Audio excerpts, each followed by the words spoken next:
Good morning, everyone. Thank you for joining us. It is Thursday. I like to call it Mini Friday. We're almost there. Another cold start to the day, though. We're going to talk about that in just a little bit here. But first, a reminder.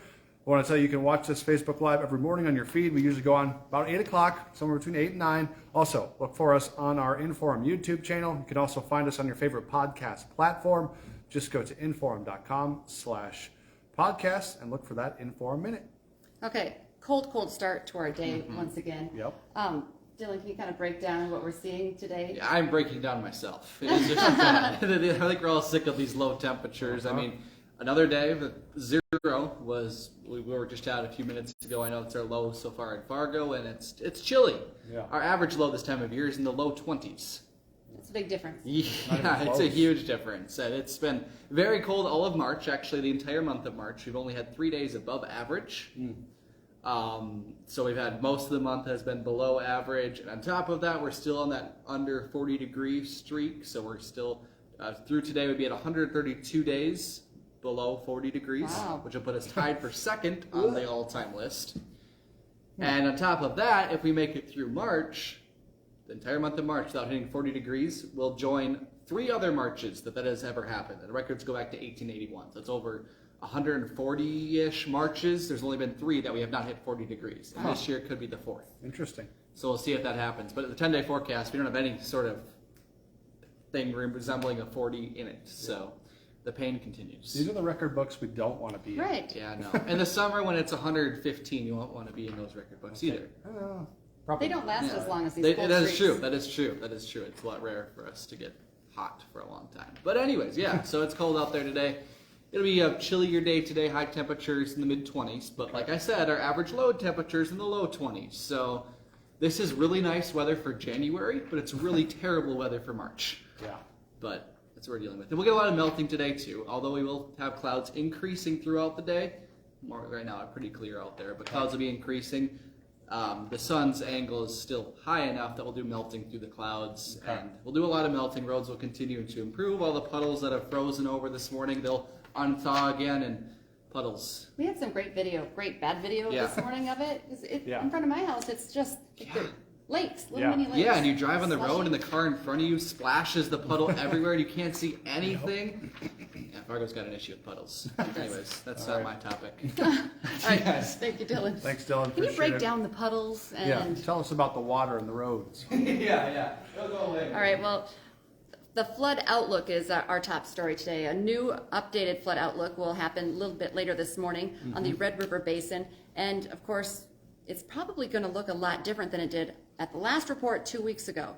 At that time, it forecast a 50% chance of major flooding in Fargo and Harwood, moderate flooding for the Grand Forks area, but also moderate to isolated major flood spring flooding is expected across the whole area. Yeah. We're going to get those numbers for you, break it down on our newscasts, starting at 4, 5, 6, 9, and 10 is going to be a big story.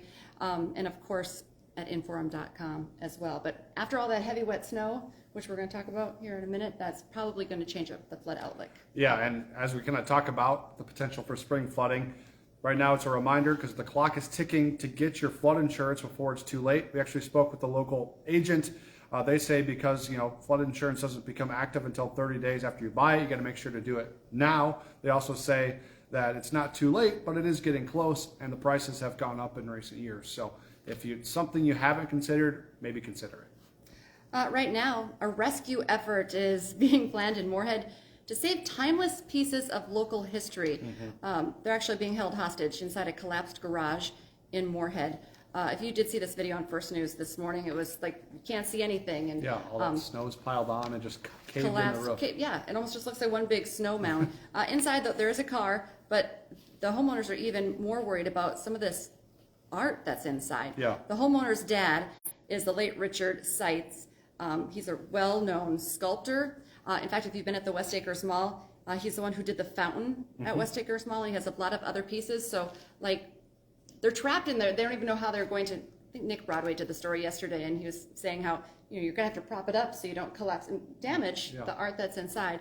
It's a mess. Where do you put it next? Well, the chair of MSUM's art department has actually already offered up some space on campus to help store that art. So stay tuned. We'll follow up on that story.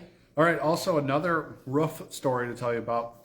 A strip mall in Grand Forks is now being deemed a dangerous building by the city following a roof collapse there. And now tenants there are being told they're going to need to move out.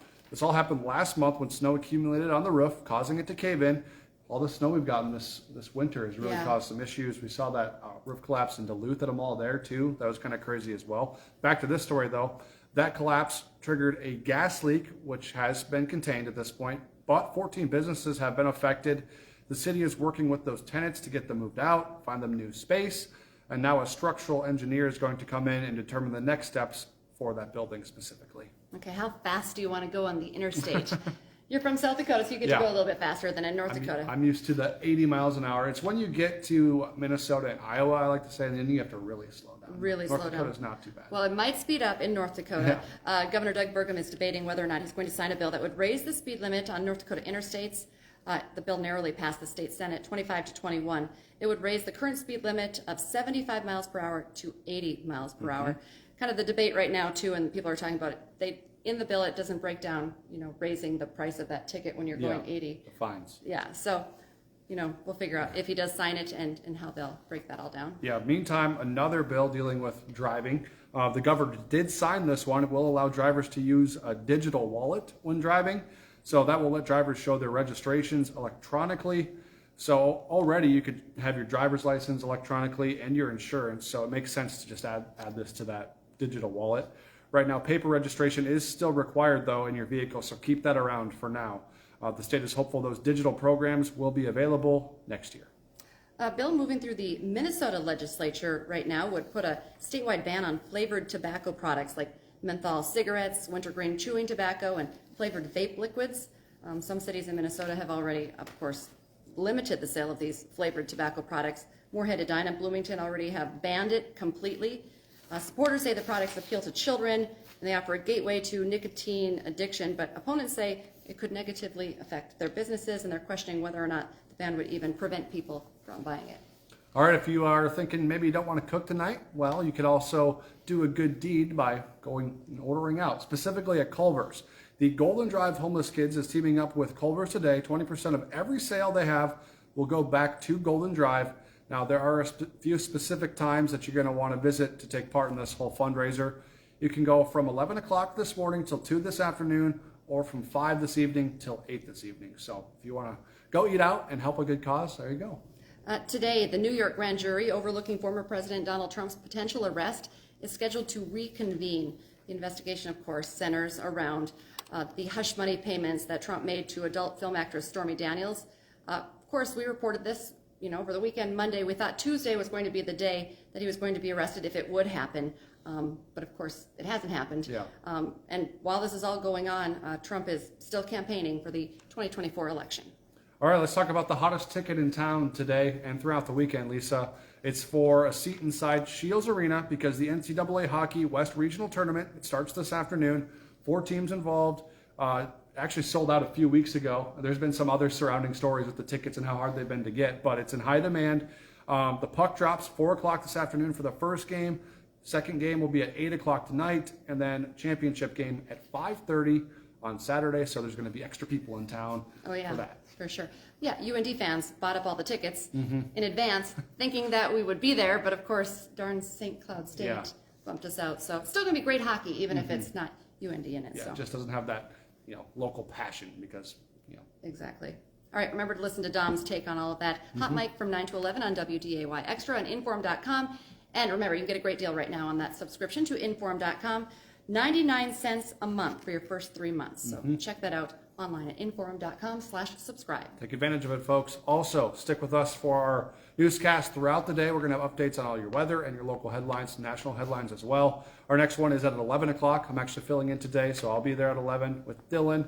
Then we have 4, 5, 6, 9, and 10. We'll be back tomorrow morning for First News. That goes from 5 to 7 in the morning. So join us then as well. Have a great day, everyone. Bye.